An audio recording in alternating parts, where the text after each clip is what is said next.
Muy buenos días. El día de hoy estamos celebrando a dos apóstoles, a Simón y a Judas Tadeo. Y es importante que nosotros podamos recordar o profundizar un poco sobre la importancia de los apóstoles.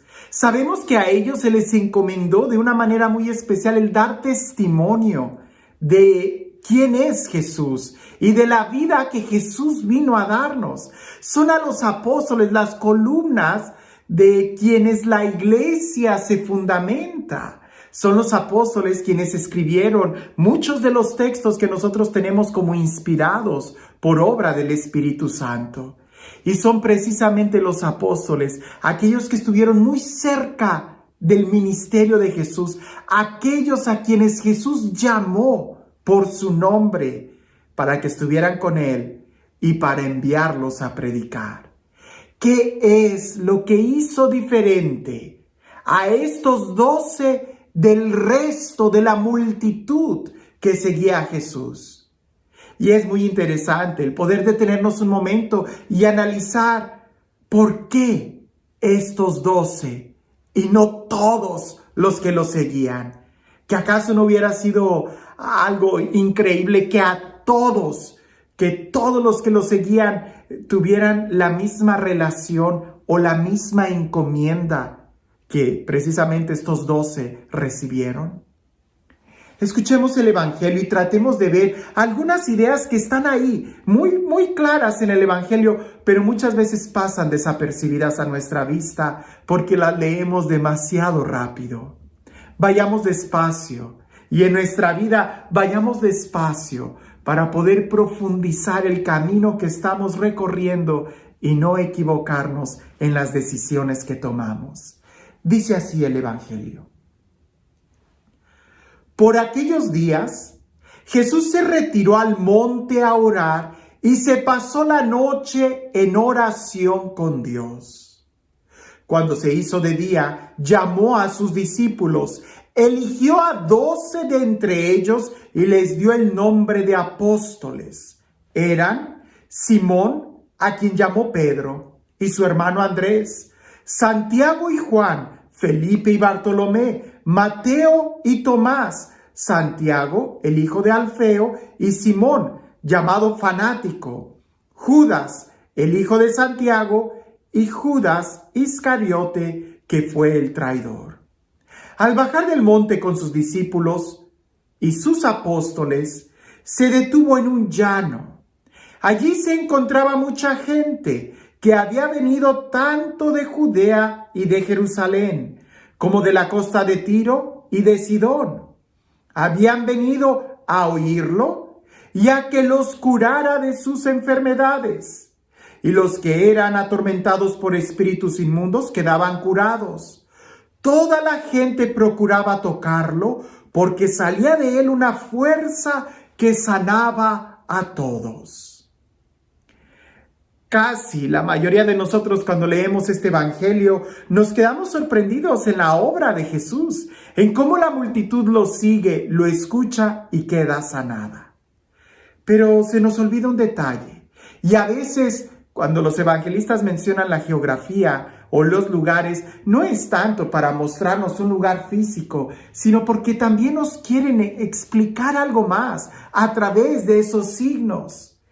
Jesús está en el monte, en la noche, y pudiéramos nosotros decir que está en un lugar alto, en una montaña quizás, porque hay un contraste entre donde está y que continúa el Evangelio diciendo, y bajó con sus discípulos y apóstoles. Lo que quiere decir es que estaba arriba con sus discípulos y abajo en el llano es donde la gente lo está esperando. Son dos situaciones diferentes. La multitud de la gente, incluso la mayoría de los milagros, por no decir que casi todos los milagros, se dan en el llano, se dan en donde Jesús está caminando. Pero en el monte es donde se da la enseñanza, en el monte es donde se da la transfiguración, en el monte arriba es donde Jesús ora, donde Jesús elige. A veces cuando nosotros estamos simplemente en el llano y no somos capaces de subir con Jesús, nos quedamos con una actitud totalmente pasiva. Y el Evangelio lo dice muy bien con los verbos. Ellos iban esperando a Jesús. No hacían nada para ir en su búsqueda. Estaban allí para escucharlo, como si fueran solamente espectadores. Y para que Jesús los sanara. Incluso algunos querían tocarlo para sentir la fuerza que salía de Jesús. E incluso los endemoniados quedaban liberados. Es decir, no queda la menor duda en que Jesús tiene la capacidad de sanar, de liberar y que hay una fuerza que sale de Él. Por supuesto, Él es Dios. Pero en donde deberíamos nosotros de poner la mirada es ¿cómo estamos nosotros? Ya sabemos que Jesús tiene el poder. Ya sabemos quién es Jesús, el Hijo de Dios vivo. Pero ¿sabemos y tenemos la claridad de cómo estamos nosotros? ¿Sabemos en qué actitud nosotros estamos? Porque al principio del Evangelio Jesús dice que se retiró al monte a orar y se pasó la noche en oración con Dios. Y aunque el Evangelio habla aquí de que Jesús se retiró al monte a orar, parece que hubo gente que lo siguió. Pues en el día, cuando se hizo de día, llamó a sus discípulos y eligió a 12 de entre ellos, les dio el nombre de apóstoles. Y continúa en el siguiente versículo, al bajar del monte con sus discípulos. Lo que quiere decir es que cuando Jesús se aparta a orar, hay un grupo de personas que lo sigue. Y lo sigue en la oración. Y lo sigue cuando se aparta. Y lo sigue cuando sube al monte. Y lo sigue cuando Jesús está solo. Y lo sigue aún cuando Jesús no hace ningún milagro, cuando Jesús no va a predicar, sino simplemente cuando Jesús va a orar. Ahí hay gente que lo está siguiendo. No esperando un milagro de Él, sino más bien pudiéramos decir, amándolo. Hay gente que siguen a Jesús porque buscan un milagro. Y hay otros que solamente siguen a Jesús para estar con Él. Así como Jesús sigue al Padre y lo busca para tener un momento de oración con Él, así también hay otro grupo de personas que no quieren nada de Él, sino que lo quieren a Él. Y es precisamente a ellos a quienes Jesús llama para ser sus discípulos, para ser sus apóstoles. Nosotros el día de hoy pudiéramos detenernos y preguntarnos ¿en qué grupo estamos? De aquellos que solamente quieren escuchar, recibir, ser sanados, ser consolados, experimentar y sentir la fuerza de Dios. O de aquellos que simplemente queremos amar a Jesús. Hay una gran diferencia entre los poquitos que están en el monte con Jesús y pudiéramos decir aún menos los que suben en la transfiguración y aún menos los que suben al monte del Gólgota donde Jesús es crucificado. Solamente uno, Juan.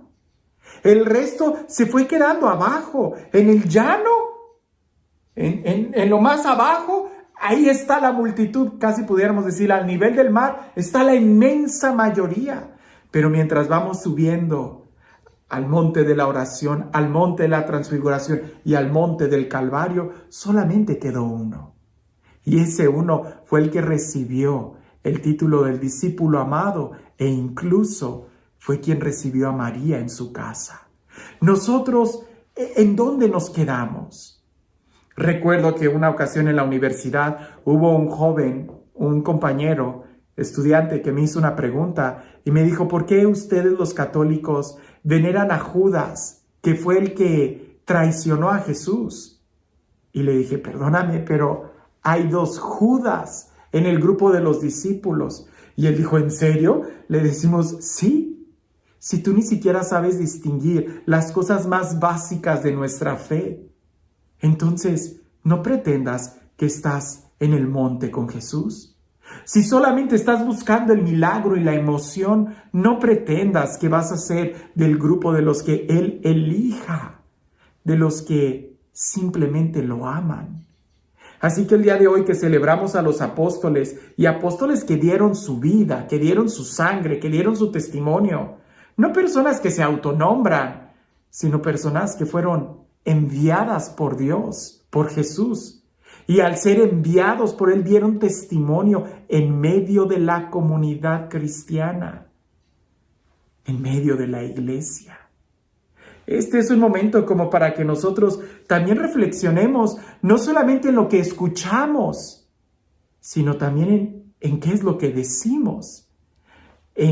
No solamente en lo que recibimos, sino también en qué es lo que damos. No solamente en lo que esperamos, sino también en qué es lo que estamos ofreciendo. Porque muchos son los que están en el llano esperando el milagro, pero pocos son los que suben con Jesús solamente para amarlo. Y este Dios, el Dios del amor, el Dios de la vida, el Dios que nos invita a subir con Él al monte de la oración, al monte de su presencia. El Dios que nos llama a cada uno por nuestro nombre, porque Él busca y quiere tener una amistad personal con nosotros. Que sea Él quien el día de hoy te bendiga. En el nombre del Padre, del Hijo y del Espíritu Santo. Cuentan por ahí que había un par de viejitos que habían celebrado sus bodas de oro, y tanta era la gente que venía e iba para felicitarlos, que cuando al fin se quedaron solos, se sentaron solamente en el porche de su casa para contemplar el atardecer. Resulta que el viejito le dice a su esposa, la ve totalmente con una mirada enamorada y le dice, amada mía, te amo mucho. Y aquella voltea y le dice, no te escucho, sabes que tengo problemas de oído. ¿Qué fue lo que dijiste? Y el viejito le dice, que yo te amo mucho, que no sé por qué te amo tanto. Y la viejita le dice, pues es lógico, yo tampoco sé por qué estoy contigo. A veces lo que oímos es una cosa, pero lo que nosotros decimos es completamente otra cosa diferente. Sabemos qué es lo que Jesús nos dice y sabemos quién es Jesús, que Él nos ama. Pero ¿estamos conscientes de lo que nosotros le decimos a Jesús? ¿Estamos conscientes de cuál es nuestra actitud para con Él? ¿De alguien que solamente es pediche o de alguien que ya ha aprendido a amar y entregarse? Que cuando Jesús nos diga que nos ama, nosotros no le respondamos con una actitud agresiva, sino que también aprendamos a escucharnos y saber cuál es nuestra actitud cuando estamos frente a Él. Que tengas un excelente día.